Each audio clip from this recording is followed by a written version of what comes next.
Hello cosmonauts! Today we're going to be exploring what Reddit asks. What job will you never do again?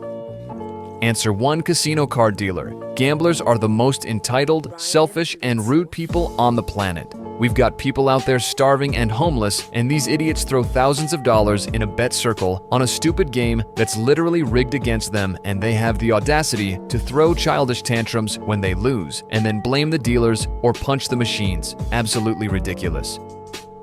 Answer 2. Lifeguard. One piece of glass breaks in a pool? Uh-oh. 2 days of scorching sun and elbow grease worth below the average pay. This happens so often, I often wished I didn't take that summer job. Children swimming with glasses? Uh-oh. One of the lens fell and it's impossible to find it without draining the entire pool? Insanity? Haha. I hate people that bring glass to the pool. Please, if that breaks, it's not your problem, it's ours.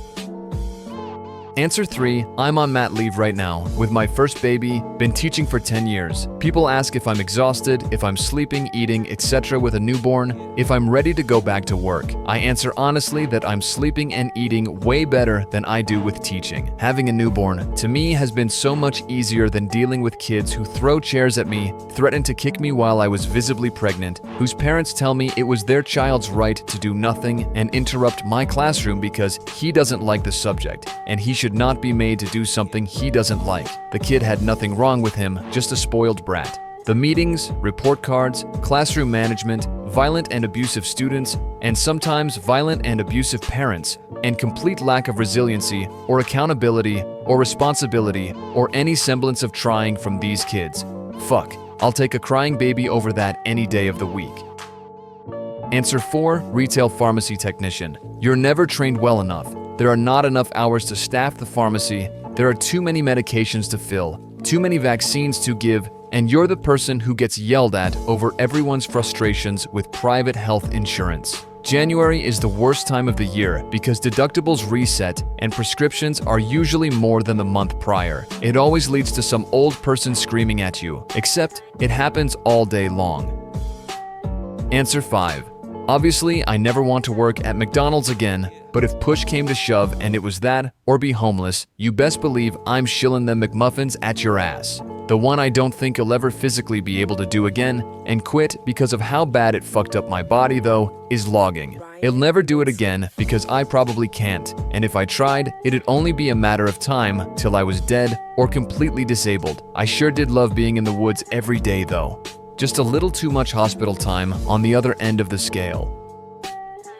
Answer 6. Any form of sales where the product is bullshit. I used to work for an outsourced facility maintenance company that serviced big retail and restaurant brands. The idea was the client could just call one number, ours, instead of having to manage hundreds of skilled trade service providers across the country. The problem was that my company made bad deals with the clients that locked in the rates they paid for plumbing, electrical, HVAC, which were way less than the market rates. My job was to find contractors willing to work for that rate in exchange for volume that may or may not ever come. In some parts of the country, our rate was less than the trip charge for a lot of contractors. Then, they'd have to jump through all these technical hoops just to get paid. And there were fees deducted for every little thing they did wrong in the process of submitting their invoice to us. On top of that, my company intentionally failed to meet the net 45 terms they promised.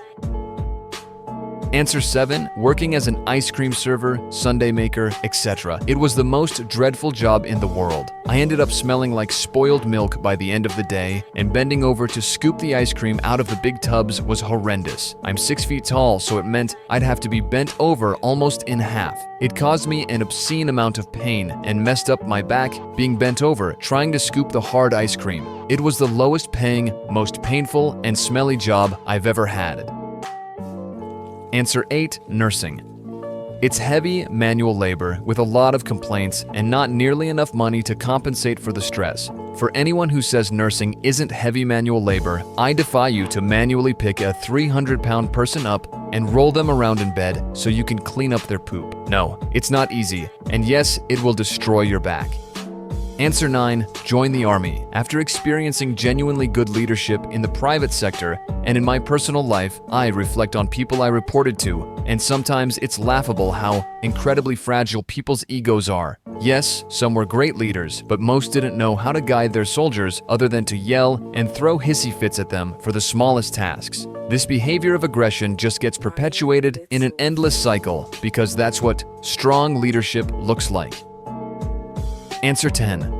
Dishwasher, this can't be upvoted enough. Worked at a great little restaurant through college where the owners were like my second family. One of their requirements for everyone in the front of the house, waitstaff, hosts, bussers, etc., all had to work a shift washing dishes. It really only took one shift for us to appreciate what they went through every night. My skin was literally falling off my palms by the end of the night from the hot water, sanitizer, and chemicals. But you'd better believe that after that, we scraped our plates, stacked them nicely, and treated the dishwashers with utmost respect during our shifts.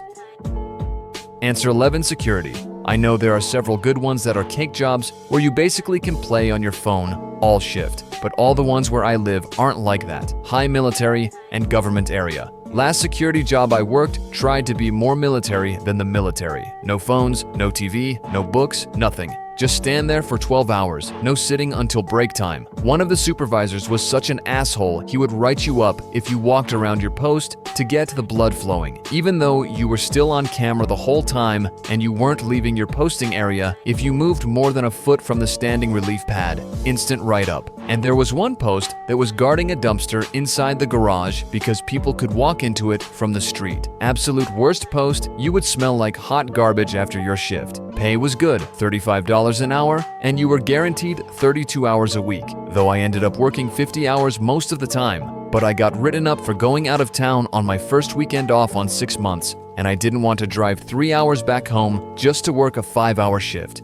They couldn't write me up for going out of town on my day off or refusing, so they claimed I was disrespectful on the phone. Once I put in my 2-week notice, they changed my schedule to make it where I had to work 14 days in a row instead of working 5 on 5 off. I worked 1 week and then quit on the spot so I could have a week off before starting my new job that was Monday through Friday and better pay with holidays off. Security can be a good job for a lot of people, but research any company you want to apply to first. And if it's armed security, just expect to never have time to yourself.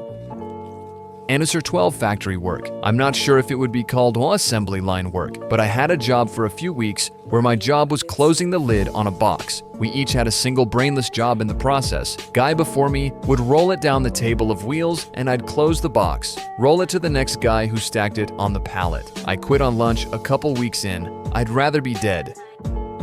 Answer 13. Vet assistant/tech. I will remain in animal welfare for my career until I die probably, but being a vet assistant would have killed me if I stayed. 6 years, but it only took 2 years to put me into my first breakdown. People really don't understand how challenging working in veterinary medicine in any capacity truly is unless they've worked it. I've been working since 15 years old. Retail, server, barista, customer service manager, animal care, kennel technician, even owned my own small business for 5 years.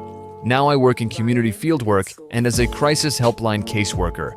No stress or bullshit or anguish ever amount to that of my time as a vet tech. My heart goes out to anyone in this field, especially DVMs. Answer 14. Manager in a corporate restaurant. I've never understood the mindset of because you're salaried, you have to work 55 hours a week or more. Long hours, high rates of substance abuse among staff and management, customers who get irate over the oddest things. Typical example, a guest on the outside patio was livid that I wouldn't comp their whole table's drinks because a bug landed in their drink, on your feet, and running the majority of the shift. Employees who don't care or are high. It's a young person's game. At age 60, I can't do that anymore. It's just too taxing on the body and mental health. That was enough for today, cosmonaut. I'll wait for you in the next travel.